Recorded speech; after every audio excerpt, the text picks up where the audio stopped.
past 12 years or so, I've been working on a open source JavaScript interpreter for microcontrollers.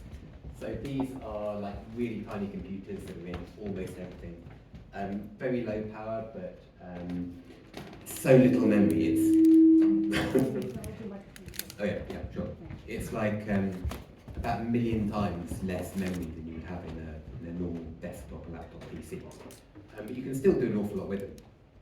So why would you want to stick JavaScript on one of these? Well, it's literally a black box. So if your code has a 6 fault or something, because you're normally writing in C, it can be quite hard to get things working like properly reliably, especially if you're dealing with big arrays and proper computation. It can just crash, and you have no idea why. And you can attach an external debugger to it, but if you're trying to write code for a watch or something, then you can't just walk around with the debugger attached. So running a JavaScript interpreter or any kind of language interpreter, it gives you a kind of more of the functionality that you might get from writing for embedded Linux, but without a lot of the complexity. It's kind of a sort of middle ground. So it's quite fun having a little microcontroller that you can program to do whatever you want, but you need to connect stuff to it. So it's no good if you can't do anything. So like sensors and displays and things like that are often surprisingly easy to attach now. A lot of microcontrollers run at this 3.3 volts. A lot of sensors will also run from the same, and there are some standard communications protocols like I2C and SPI, and you literally just wire them up. So there's even a bit of a standard someone's come up with called Quick, where you've got just 2 wires for power, 2 wires for I2C, and you can just stick them together like Lego, and it's great. Like way easier than you would expect hardware should be. The problem is when you try to attach motors and things for robots or anything that moves, suddenly the power that comes out of the microcontroller just isn't enough. So this microcontroller will push out about 100th of an amp at 3.3 volts. And it just won't power anymore. It won't take any more voltage, or it'll just destroy itself. So you have to attach it to another bit of silicon that's made in a different process, which can handle more power. And usually that involves a bunch of wires. Some of those wires have got 3.3 volts. Some of them might have 12 volts from the car battery. And if you plug those anywhere near the 3.3 volts, you're going to have a lot of trouble. So one of the things that I've been working on, just sort of backing up a bit, the way I support the open source project is I make hardware that runs the software I produce. And this is one of the bits of hardware I'm working on. It's basically a bunch of motor drivers. You can power it from anything from 3 volts up to 18. So that's watch batteries and lithium ions to like power tool batteries. And then it's got like 8 outputs or power bunch of motors and a bunch of low out stuff in USB and battery charging and other stuff. So we're supposed to be talking about robots. If you're just wanting to play around really quickly, you can find a whole bunch of different robot kits. This is something that's available on Amazon for about £10. So you can literally just take the motors and things and wire them up to something like this board, or an Arduino in the motor driver with a few extra wires. In this case, it's got Bluetooth, so you can just connect. For Espruino, there are a bunch of development tools that run in the web browser. So you can just connect from the web browser using web Bluetooth and drive it around. But that's kind of boring in a way.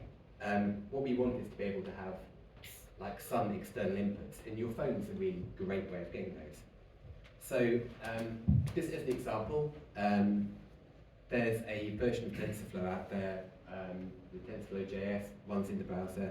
There's a library that they've produced that comes with the training model for recognizing images.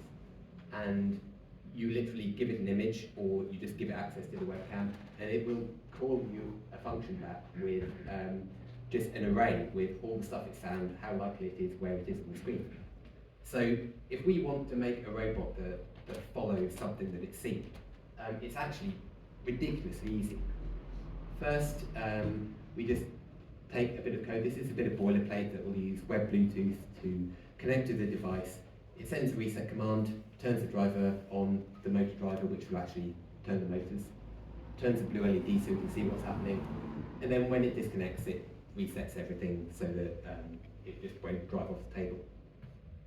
And then, so the only thing I could find that I could get reliably recognised was one of my daughter's bears, so I've stolen that. And in the for loop that goes over everything, you just say if it's a teddy bear, find it, and then depending on the position of the bounding box, we either make one motor faster or the other motor faster, and that's it. That's literally all we need. Now, I was going to do a demo, but because we don't have much time, I'm going to do one afterwards in the break. So if anyone's interested, I can drag that out. But you literally just pull it up on your phone, connect, and this thing will drive around and follow the teddy bear. So I'm not the first person to do anything like this by any means. This is a really nice little thing you can get called SmartyBot. You get a circuit board and a set of kind of cardboard models and motors and things, and you basically just make your robot. You can attach your phone to it, and it comes with the phone app. This one, because it was done a while ago, I think, before TensorFlow.js was really coming along. So you can do that.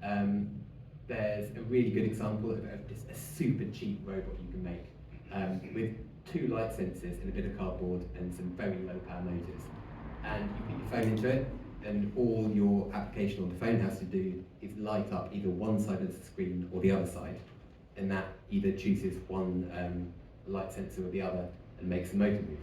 So, like, really super simple, and yeah, potentially quite good for education.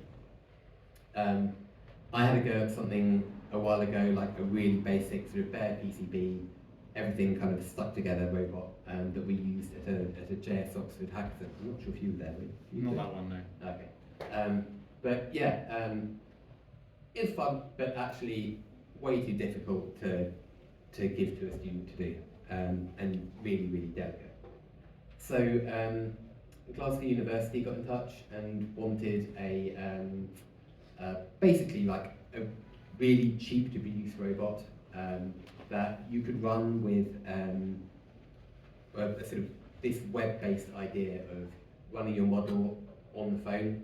You could use like I guess sort of JS Fiddle or something like that to develop on the PC and then push that to what's running on the phone. So it's all wireless.